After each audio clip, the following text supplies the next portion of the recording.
ended by a storm are now forced to deal with all of these conspiracy theories rather than focus on what they must do. And according to several... Let's go back to the front of this real quick. I think this is interesting. Staff that have left their families to come here and help the people of North Carolina. The biggest effect, I would say, is people that have been impacted are afraid to apply for our assistance. If I can't get them to apply, I can't give them the money and the resources that they're eligible for. People who've had their lives upended by a storm are now forced to deal with all of these conspiracy theories rather than focus on what they must do. And according to several accounts, FEMA's response has been satisfactory. Don't take it from us. Here's the mayor of Chimney Rock, North Carolina, reacting to the very false rumors that have been circulating around. I got to be honest with you. I hear stuff like that. I mean, I'm here in the middle of this disaster.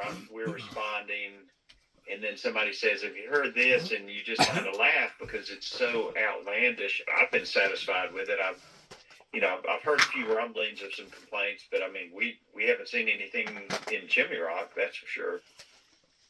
Joining me now, retired U.S. Army Lieutenant General Russell. Hickok is no longer a lawman. He's simply a drifter, a gambler, and an aging gunslinger with a violent history. On what's going on right here, pertaining to the storm damage. It's sad whenever people can't come together. I can measure you right now. Download the M2. In agreeances of what's going on and how it's going on. I actually had an individual tonight in Murray, Kentucky, tell me that that if the government was no longer fulfilling its duties towards protecting its citizens, what society needed to do was everybody quit paying taxes. Well, that may sound good on the front end and saying, well, everybody just needs to quit paying their taxes.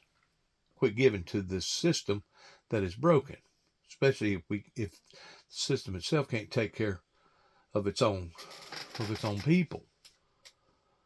But you get to thinking about, what does the local National Guard work off of?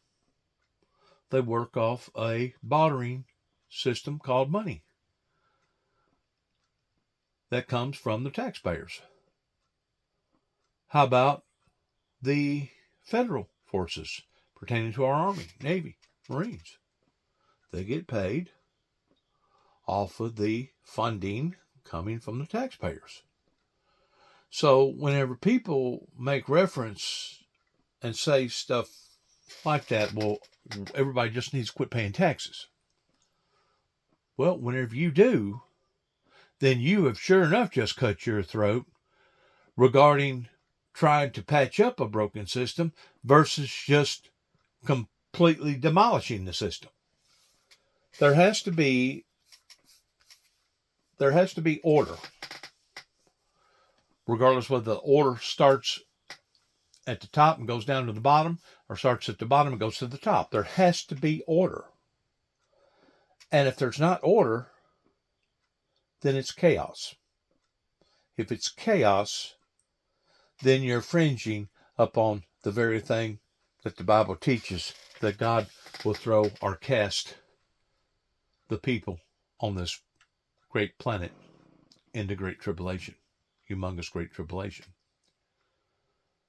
I mean, it's as easy as a knot on a log, as my grandpappy used to say, pertaining to what we have done to create this environment that, let's say back in the 1800s, they had hurricanes, they had tornadoes, but it wasn't as many of them, and they wasn't back to back. And this is not the first year that we have seen back-to-back hurricanes. I know whenever I was working for Collision Specialists, let me see, from about 1995 up until 2005, there was a part there before 9/11, or maybe even shortly after 9/11, that not only was America being bombarded by tornadoes, but we were being bombarded by hurricanes again and again and again. This is not no new entity pertaining to the hurricane itself. What is a new entity is seeing 100-year storms now hit sometimes 2 or 3 or 4 times a year. That's what people obviously either can't see or don't want to see regarding these major hurricanes, these major tornadoes that's hitting now in the dead winter time or whatever. If you cannot understand that humanity is tampering around with Mother Nature, and that's the reason why we're seeing Mother Nature responding the way that it's responding, then obviously you are part of the problem rather than the solution to it. Let's listen to what this individual's got to say. This is right at 11 o'clock here, Monday afternoon, late Monday afternoon. So let's hear what he's got to say about this hurricane. As a fierce storm, one of the strongest in the Gulf of Mexico history. This storm is going to continue to move east and eventually northeast, and we're looking at landfall late Wednesday evening or overnight Wednesday night into early Thursday as a Category 3 hurricane. We're very concerned about the storm surge. There are so many different hazards tied to this, but the storm surge itself is going to be a huge problem because of the severe angle at which this storm hits the coastline. Most storms come almost directly south to north. This is going to be coming at a severe angle. And with the concave nature of Tampa Bay and the area around Charlotte Harbor, we're looking at some severe flooding in these areas. And even after the storm passes, we're going to continue to see an onshore component to the wind, keep a lot of that water stuck in the bays for multiple high tide cycles. Overall, if the storm makes landfall in Pinellas County, we would be seeing a 15 to 20 foot storm surge in Tampa Bay. If it comes in a little farther south near the area of Manatee County, that would mitigate some of the flooding in Tampa Bay, but it would still be very severe. But that's at the expense of areas farther south near Sarasota and Venice with tremendous storm surge there as well. There will be a 3 to 6 foot storm surge up into Jacksonville Beach, areas around St. Simon's Island. The onshore winds on the east side of the storm will also be significant out there. We're going to give you some more information on timing. Here we go through Wednesday morning, 7 a.m. Rain increasing to the north, and some of these storms on the south side of Interstate 4 will be rotating, bringing a tornado threat there. And then here we go through 11 p.m. around landfall, if not later than that time on Wednesday. Huge impact. So Wednesday through Wednesday night, severe flooding, wind, and storm surge. Here is your national exclusive AccuWeather forecast.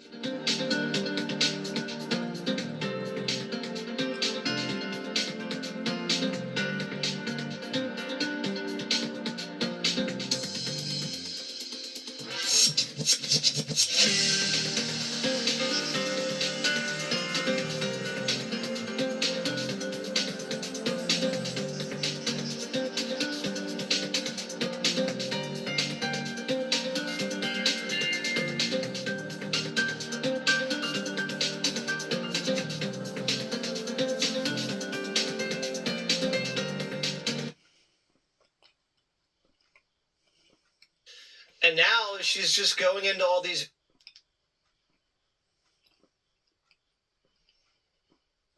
Been training for this kind of war really for a very long time, and what they're doing is basically moving into the shadows, and then from those shadows they'll move back out to go attack forces again. And this is something where the conflict is basically perpetuating itself, and we see that every day. Certainly see the toll on the civilian population as that goes on. You know, much of what happens going forward in the region will depend on how Israel decides to strike back at Iran in the coming days or weeks. I mean, what? Perpetuating itself. And President Biden says that Trump is now entitled to official U.S. intelligence briefings because he's a presidential candidate.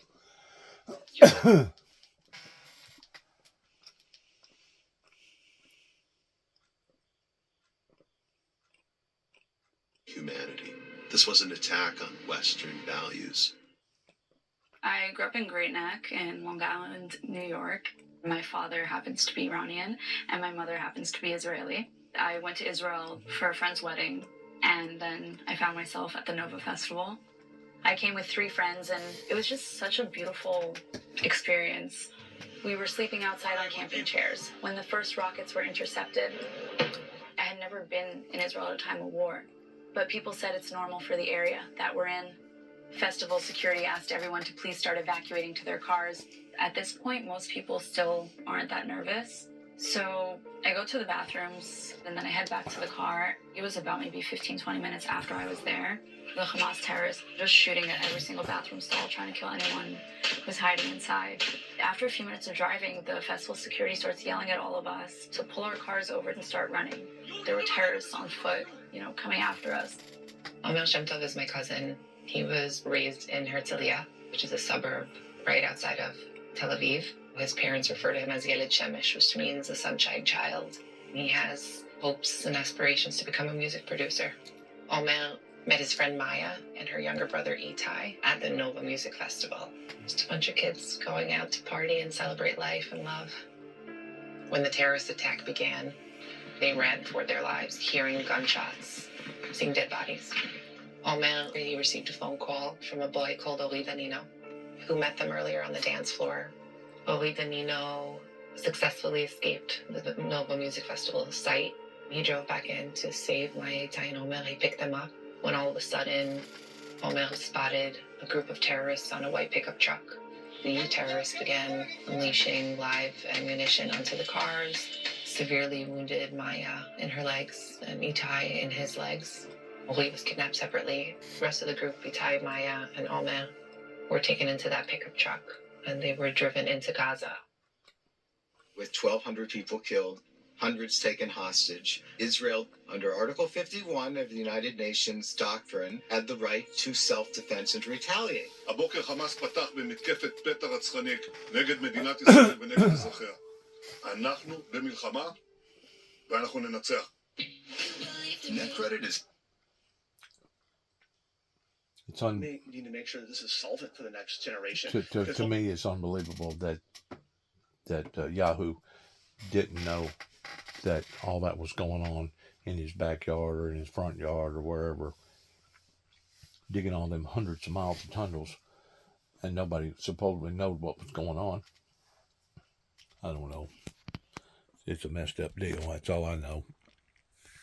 Year anniversary has passed, and I don't know that they've come any closer to a neutral agreement today than what it was when it all first broke out.